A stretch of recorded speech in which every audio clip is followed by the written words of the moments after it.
दोस्तों आज हम फ्रेडी मूवी को एक्सप्लेन करने वाले हैं जो एक साइको हॉरर थ्रिलर मूवी है। इस मूवी को डायरेक्ट किया है शशांक घोष ने और इस मूवी की स्टोरी परवेश शेख ने लिखी है और इस मूवी को एकता कपूर प्लस शोभा कपूर द्वारा प्रोड्यूस किया गया है। बात करें इसकी IMDb पर रेटिंग की तो 8 स्टार है आउट ऑफ 10। इस मूवी में अप्रत्याशित ट्विस्ट और तीखे मोड़ से भरपूर इस रोमांटिक थ्रिलर में प्यार और जुनून के बीच रेखाएं धुंधली हो जाती है। तो चलिए देर न करते हुए मूवी की स्टोरी को आगे बढ़ाते हैं। मूवी की स्टोरी एक ब्लू कैफे से स्टार्ट होती है जहाँ पर मूवी का मेन लीड कार्तिक आर्यन और फ्रेडी जीनवाला बैठा होता है। वह एक सक्सेसफुल डेंटिस्ट डॉक्टर होता है और वह काफी शांत किस्म का होता है। वह अंदर से अनकॉन्फिडेंस बंदा होता है, बोले तो एकदम सीधा साधा। और वह इस कैफे में एक लड़की का इंतजार कर रहा होता है जो कि उसे मेरीशादी.com से मिली है। थोड़ी देर बाद वह लड़की आती है और वह फ्रेडी उससे नर्वस होकर बात करने लगता है पर वो लड़की उसे रिजेक्ट करके वहाँ से चली जाती है। फ्रेडी 28 साल का हो चुका है जिसे अब एक लाइफ पार्टनर की तलाश है और वो मेरीशादी.com पर 5 साल से है और वह 3 साल से मीटिंग के लिए इसी ब्लू कैफे को चुनता है जहाँ पर उसके बिहेवियर की वजह से उसे कोई भी लड़की पसंद नहीं करती है और कुछ लोग उसके साथ प्रैंक भी करते हैं पर वो कुछ भी नहीं बोलता है बल्कि वही उल्टा सॉरी बोल देता है। और वो अपने घर पर एक टर्टल के साथ रहता है जिसका नाम उसने हार्डी रखा था और वह उससे ही अपने सारे दिल की बात शेयर करता था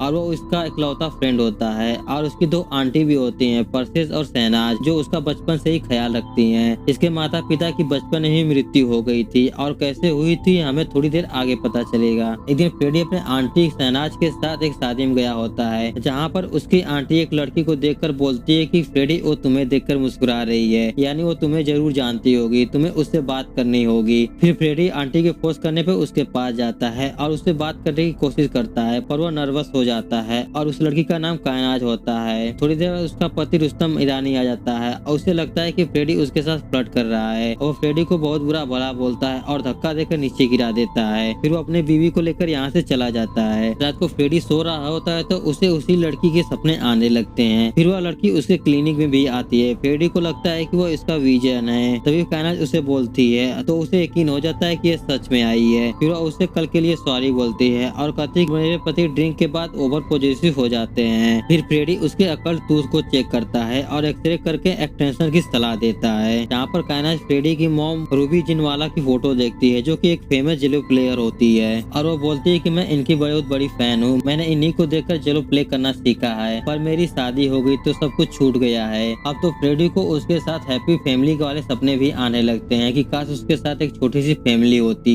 ये सब ख्याल उसके लव वाला होता है। खैर अगले दिन वह उसके क्लिनिक में आती है जहाँ पर फ्रेडी उसके टूथ को एक्सटेंशन कर देता है और वो अब तक उसे मन ही मन चाहने लगा था। फिर रात को कायनाज घर पर आती है जहाँ पर उसका पति रुस्तम उसे बाहर घूमने की वजह से मारने पीटने लगता है। यहाँ पर उसकी बिल्डिंग के नीचे फ्रेडी भी आता है और वो कायनाज को मार खाते हुए देख लेता है और उसे देखकर बहुत ही तकलीफ होती है पर वह चाहकर भी कुछ नहीं कर पाता है। फ्रेडी रात को सो रहा होता है तो उसे एक सपना आता है जहाँ पर उसके पिता ने उसकी मां को चीटिंग की वजह से मार देते हैं और वो खुद को भी गोली मार लेते हैं और ये सब छोटा फ्रेडी देख रहा होता है। तब से इसके मन में इस चीज का खौफ बैठ गया था और वो हो सकता है कि यही रीजन था कि वह इतना शांत और नर्वस होता है। खैर अगले दिन कायनाज का फ्रेडी के साथ अपॉइंटमेंट होता है पर वो काफी देर तक नहीं आती है तो फ्रेडी उसे फोन करता है और कायनाज कहती कि मैं नहीं आ सकती हूँ। फ्रेडी कहता है मुझे आपको एक्सटेंशन को चेक करना है, नहीं तो इन्फेक्शन फैल सकता है, आप चेक करवाने के लिए कहीं भी 5 मिनट के लिए मिल सकती हैं। जिस पर वह हाँ कर देती है। फिर दोनों एक पार्क में मिलते हैं जहाँ पर फ्रेडी देखता है कि कायनाज को बहुत मार पड़ी है और उसके पति रुस्तम ने मारा है और ये इनका लगभग रोज का ही होता है। इसे बताते बताते कायनाज काफी इमोशनल हो जाती है जिसे कि फ्रेडी संभालता है और थोड़ी देर बाद बात करने के बाद दोनों चले जाते हैं। फिर फ्रेडी यहाँ पर कुछ शॉपिंग करता है जिसमें वो नए कपड़े और कुछ शूज को भी खरीदता है और वो रोज लगभग कायनाज की बिल्डिंग के नीचे आने लगता है और वो कायनाज को फोन करता है और उसे मिलने के लिए कहता है, जिस पर पहले तो वो मना कर देती है फिर वो मान जाती है क्योंकि उसका भी उसके पास कोई दुख शेयर करने के लिए फ्रेंड नहीं होता है। फिर दोनों एक कैफे में मिलते हैं। फ्रेडी अपने आंटी को बताता है कि उसकी एक गर्लफ्रेंड बन चुकी है और वो शादीशुदा है, यह बात नहीं उसे बताता है। फिर फ्रेडी और कायनाज लगभग रोज ही मिलने लगते हैं और इसी के दौरान कायनाज को भी फ्रेडी से प्यार हो जाता है। फिर दोनों एक दिन फिल्म देख रहे होते हैं जहाँ पर फ्रेडी उसे किस कर लेता है पर कायनाज यहाँ पर अचानक ही उठकर चली जाती है और फ्रेडी उसे रात भर फोन करता है पर वो फोन रिसीव नहीं करती है। सुबह भी फोन करता है तो फोन नहीं उठाती है तो फ्रेडी उसके घर पर जाता है जहाँ पर वो देखता है कि कायनाज को बहुत मार पड़ी है और कायनाज उसे देखकर रोने लगती है। फिर फ्रेडी कहता है कि वो उससे प्यार करता है और शादी करना चाहता है, जिस पर कायनाज कहती है कि मैं मैरिड मैरिड हूँ। अगर मैं सिंगल होती तो कुछ हो भी सकता था।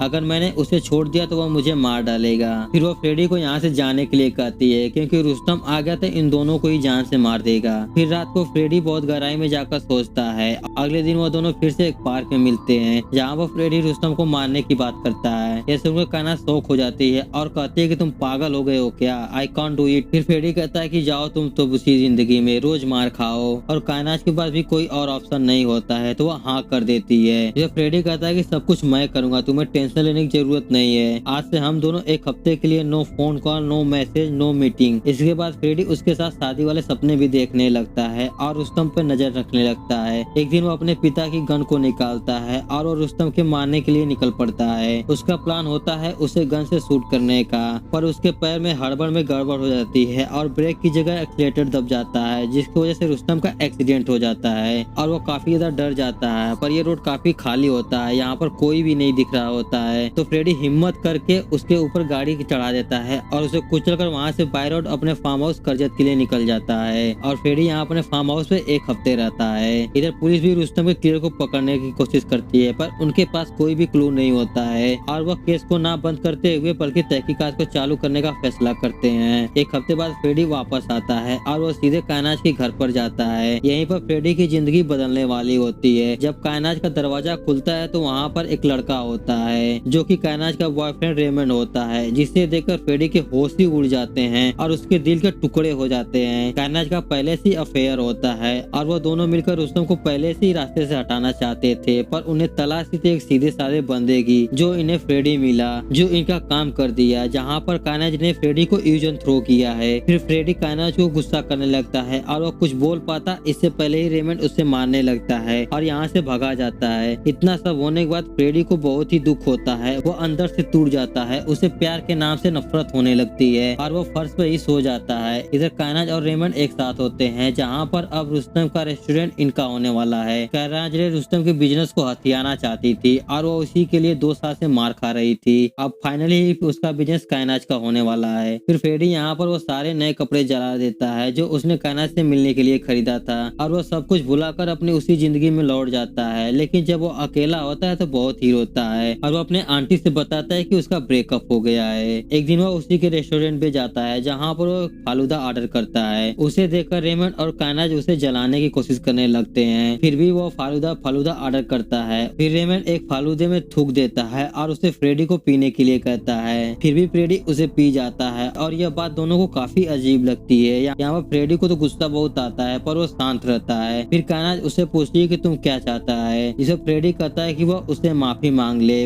पर कायनात माफी नहीं मांगती है बल्कि उससे फोटो दिखाकर ब्लैकमेल करने लगती है कि वह पुलिस के पास जाकर बता दे कि उसने ही रुस्तम को मारा है और वह रोज आके उसके बिल्डिंग के नीचे खड़ा रहता था और वह सारी व्हाट्सएप मैसेज भी पुलिस को दे देगी और तू यहाँ से हमारा पीछा करना छोड़ दे, नहीं तो ये सब पुलिस के पास होगा। फिर वहाँ से फ्रेडी चला जाता है और जाकर काफी गहराई में सोचने लगता है और वह एक लिस्ट बनाता है जिसमें कायनात के सारे कमजोरियों को नोट डाउन करता है और उसे जो खत्म करना है वो भी, जैसे फोटो, व्हाट्सएप मैसेज। सबसे पहले वो उनकी घर की एक डुप्लीकेट चाबी बनवाता है और उनके घर के अंदर जाकर उनके खाने में स्लीप पिल मिला देता है और वो उसके सारे एलर्जी पिल्स को भी हटा देता है और उसके फेस वॉश में एक एंटी डिश वॉश डाल देता है क्योंकि उसे पता होता है कि उसे एलर्जी है। फिर दोनों घर पर आते हैं और फ्रेडी उनके खिड़की के बाहर छिप जाता है। फिर वो मौका देकर वहाँ से उनके खाने में स्लीप पिल्स मिलाकर वहाँ से चला जाता है। रात को दोनों सो जाते हैं तब फ्रेडी उनके घर पर आता है। वह सबसे पहले वो कायनात के मोबाइल से सारे मैसेज को डिलीट करता है और उसके मोबाइल से खुद को मैसेज करता है। वो मैसेज क्या है हमें थोड़ी देर में पता चलेगा। फिर वह रेमंड के पास जाता है और उसके फोन से सारे फोटो को डिलीट करता है और वह रेमंड को अच्छा खासा थप्पड़ भी मारता है और वो अपना बदला भी लेता है। फिर वह उनकी गाड़ी की चाबी लेकर उनके ब्रेक ऑयल को ही निकाल देता है। देर रात को कायनात जगती है तो उसके चेहरे पर काफी एलर्जी बढ़ चुकी होती है और वो अपनी पिल्स को ढूंढती है पर वो वहाँ पर नहीं होते हैं। फिर दोनों जल्दी से हॉस्पिटल के लिए निकलते हैं पर इनकी गाड़ी का ब्रेक नहीं लग रहा होता है जिसकी वजह से इनका छोटा सा एक्सीडेंट हो जाता है, पर दोनों सही सलामत होते हैं। हॉस्पिटल में कायनात रेमंड के ऊपर गुस्सा करती है कि उसने ब्रेक नहीं लगाता, हम मर भी सकते थे। अगले दिन इन्हें फोन आता है कि इनके एक कस्टमर के थाली में एक छिपकली मिली है और उसने एक ऑनलाइन ही कंप्लेन कर दी है, जिसे फूड सेफ्टी अथॉरिटी इनके रेस्टोरेंट को बंद कर रही है। अब यहाँ पर कायनात की मेहनत तो पानी फिरने वाला होता है क्योंकि जिसके लिए उसने इतना मेहनत की अब वही उसका छीनने वाला है। फिर वो दोनों रेस्टोरेंट के लिए निकलते हैं। पीछे से इनके घर पर फ्रेडी आता है और वो रेमंड के लैपटॉप में कुछ करके चला जाता है। इधर इन्हें पता चलता है कि जब तक जांच चलेगी तब तक इनका स्टोरेज बंद रहेगा। तभी इनके इंटीमेंटी वाला फोटो भी रेमंड के सोशल अकाउंट से पोस्ट हो जाता है, जिस पर कायनात रेमंड पे बहुत ही भड़कती है। रेमंड कहता है कि मुझे नहीं मालूम ये सब कैसे हुआ, मैंने ये नहीं किया। फिर कायनात समझ जाती है कि ये सब फ्रेडी ही कर रहा है और वो उसकी फोटो दिखाकर अपने स्टाफ से पूछती है कि क्या वो कस्टमर यही था। तो वो स्टाफ बताता है कि हो सकता है, मुझे ठीक से याद नहीं है। फिर दोनों फ्रेडी के घर के लिए निकलते हैं। उनके आने से पहले ही फ्रेडी किसी को फोन करता है। फिर दोनों फ्रेडी को बहुत ही मारते हैं और उसके मुंह नाक से खून बहने लगता है। तभी इनके घर पर पुलिस आ जाती है और दोनों डर जाते हैं। फिर कायनात पुलिस को बताती है कि इस आदमी ने ही मेरे हस्बैंड को मर्डर किया है और यह कहता है कि वह मुझसे प्यार करता है। सुबह शाम मेरे घर के बाहर गाड़ी पार्क करके बैठा रहता था, मुझे स्टॉक करता था। जब मैंने इसे इग्नोर कर दिया तो इसने मेरे हस्बैंड को ही मर्डर कर दिया और कहा कि मैंने किसी को कुछ बताया तो वो मुझे भी मार देगा। इतना होने के बाद भी यह नहीं रुका, यह मेरे घर पर आकर मेरे फेस वॉश में एंटी डिश वॉश मिला दिया और इसे पता था कि मुझे एलर्जी है। इतना सब सुनने के बाद पुलिस पूछती है कि इन सब का सबूत भी आपके पास होगा। फिर दोनों फोटो खोजने लगते हैं पर उनके मोबाइल में कोई भी फोटो और मैसेज नहीं होता है। फिर पुलिस उन्हें डांटने लगती है और कहती है कि ये डॉक्टर इस एरिया का रिस्पेक्ट पर्सन है, वह ऐसा क्यों करेगा।